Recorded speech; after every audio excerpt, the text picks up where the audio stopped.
Hello everyone, আসসালামু আলাইকুম। Welcome to another brand new blog. So আজকের ব্লগটাতে থাকবে হচ্ছে আমি এখানে ঈদটা কীভাবে করলাম সিঙ্গাপুরে, কীভাবে কী কেনাকাটা করলাম, কী ঈদের বাজার করলাম, ঈদের দিন কী করলাম, কী রান্না করলাম, সব কিছুই আজকে এই ঈদ ব্লগে থাকবে।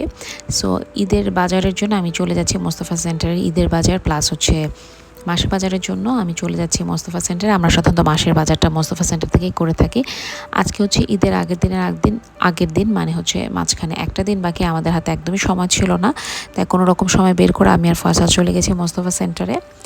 তো এখানে আসলে এই এরিয়াতে মোস্তফা সেন্টারের ঠিক অপোজিটে যে রোডটা, ওখানে কিছু বাঙালি দোকান আছে। তো সেখান থেকে আমরা মাসের বাজারটা করে থাকি। আর দেখতেই পাচ্ছেন এখানে হচ্ছে বাংলাদেশি মানুষে ভরপুর, বাংলাদেশের মানুষের মিলন মেলা। প্রতি শনি রবিবার হচ্ছে এরকম বাংলাদেশের মানুষেরা এখানে জড়ো হয়।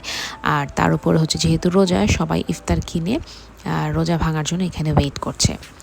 তো আমরা আছি লেম্বু রোডে আসলে কিছু বাংলা দোকান আছে যেখান থেকে আমরা বাংলাদেশ থেকে আসা সবজি, মাছ, মাংস, তারপর হচ্ছে বাংলাদেশি কিছু মশলা এসব কিনি। এই তো আমি এখান থেকে চিংড়ি মাছ, গরুর মাংস এসব কিনে নিয়েছি। যেহেতু আমি ঈদের দিন গরুর মাংস রান্না করব, তাই এখান থেকে আমি গরুর মাংস কিনেছি। আর এখানকার যে চানাচুরগুলো, ইন্ডিয়ান চানাচুর, এগুলো আমার একদমই ভালো লাগে না। সো আমি বাংলাদেশ থেকে আসা বম্বে চানাচুর বলেন, রুচি চানাচুর বলেন, এগুলো কিনি।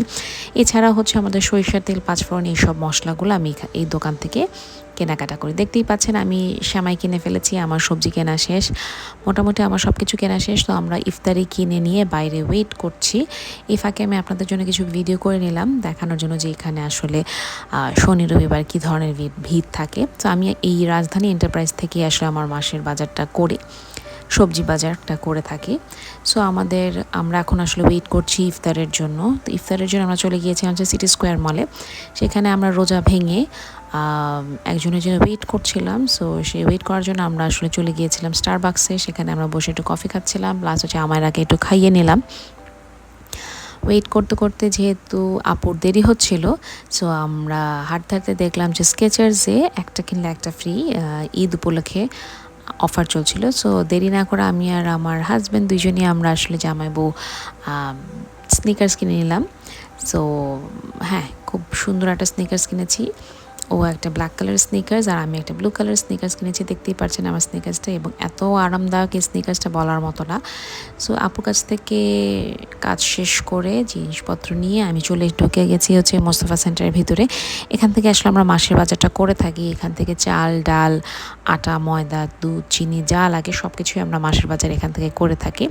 সো আমি আপনাদের একটু দেখাচ্ছি টুকটাক করে এখানে কোথায় কী আছে।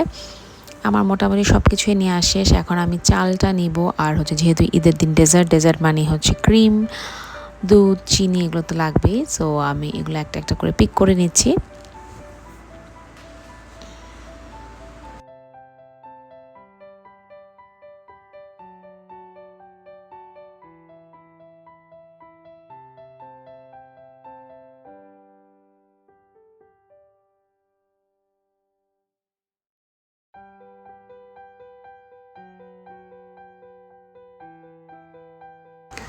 সো এই তো আমার সব কিছু মোটামুটি কেনা শেষ। আমি এখন ট্রলিতে করে নিয়ে যাচ্ছি, কিউতে দাঁড়াবো। আমাদের শপিং করা শেষ, এখন আমরা বাইরে ওয়েট করছি ট্যাক্সির জন্য। ট্যাক্সি আসলে আমরা চলে যাব, যদিও অনেক রাত হয়ে গেছে। সো পরের দিন উঠে আমার হাতে যেহেতু একদমই সময় নেই, আমি রান্নাঘরে ঢুকবো, তাই তার রান্নাঘরে ঢোকার আগে আয়রার হাতে একটু মেহেন্দি দিয়ে দিচ্ছিলাম। ও খুব শখ করেছিল, বাট সময় হচ্ছিল না, তাই ও ঘুমে থাকা অবস্থাতেই আমি ওর হাতে একটু মেহেন্দি দিয়ে নিচ্ছিলাম। আর মেহেন্দিটা দেওয়া শেষ হলে আমি ঢুকে যাবো হচ্ছে রান্নাঘরে।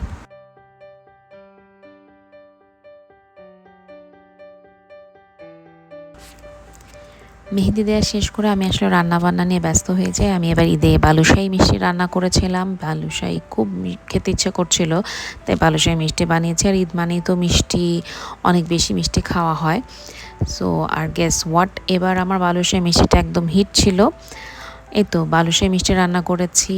এরপরে হচ্ছে আমি সেমাই রান্না করেছি, দুধ সেমাই। দুধ সেমাইটা আমার খুব পছন্দের, তাই প্রতি ঈদে দুধ সেমাইটা রান্না করা হয়। কিন্তু এটা আমার আম্মুর মতো হয় না। আমার আম্মুর দুধ সেমাইটা জাস্ট ওয়াও। তো যাই হোক, রান্নাবান্না শেষ করে আমি যে টুকটাক ঘর গুছিয়ে নিচ্ছিলাম। এবার ঘর গোছানোর জন্য আমি ফুল আনিয়েছি। আগে ছোটোবেলায় কি সুন্দর করে ফুল দিয়ে ঘর গোছানো হতো, বাট এখন আর সেই সুযোগটাই হয়ে ওঠে না। বিদেশে আসার পর তো আরও হয় না। সো এই তো ঈদের দিন সকালে আমি দুধ পুডিং, বালুশাহী, দুধ সেমাই, চটপটি, গরুর মাংস এবং বসনি রুটি রান্না করেছিলাম। এখানে সাধারণত সিঙ্গাপুরে ঈদের দিন আমাদের বাসায় ওভাবে কেউ আসে না, আমরা নিজেরাই রান্না করে নিজেরাই খাওয়া দাওয়া করি। যে এইবার প্রথমবারের মতো আমাদের বাসায় সকালবেলা মেহমান এসেছিলো এবং আমরা খুব বেশি খুশি ছিলাম। সো মেহমানদারি করে তারপরে মেহমান চলে যাওয়ার পর আমরা টুকটাক একটু ছবি তুলে নিই, ফ্যামিলির ছবি। দেখতেই পাচ্ছেন আমরা সবাই মিলে একটু ছবি তুলে নিয়েছি। ছবি তোলা শেষ করে সকালে নাস্তাটা সেরে নিয়ে আমরা একটু বাইরে যাই। এই তো বাইরে থেকে এসে আমরা রাতের একটা দাওয়াত আছে, তার জন্য প্রিপারেশন নিতে থাকি। রাতে আজকে ফয়সালের কলিগের বাসায় দাওয়াত আছে, সেখানে আমরা সবাই একসাথে একত্রিত হব। বিদেশের মাটিতে এটাই হচ্ছে ঈদের আনন্দ, সবাই একসাথে কারো না কারো বাসায় একত্রিত হই, সেখানে হাহাহি করি, খাওয়া দাওয়া করি, একটু আড্ডাবাজি করি, গল্পগুজব করি। বিদেশের মাটিতে আত্মীয় স্বজন ছাড়া, নিজের আপনজন ছাড়া এরাই হয়ে ওঠে আপনজন, নিজেদের ফ্যামিলির মতো হয়ে ওঠে। এই তো তারপর আমরা সবাই মিলে একসাথে হয়ে খুবই আনন্দ করলাম, খাওয়া দাওয়া করলাম, ছবি টবি তুললাম, মজা করলাম। এভাবেই আমাদের ঈদটা খুব সুন্দরভাবে কেটে গেল।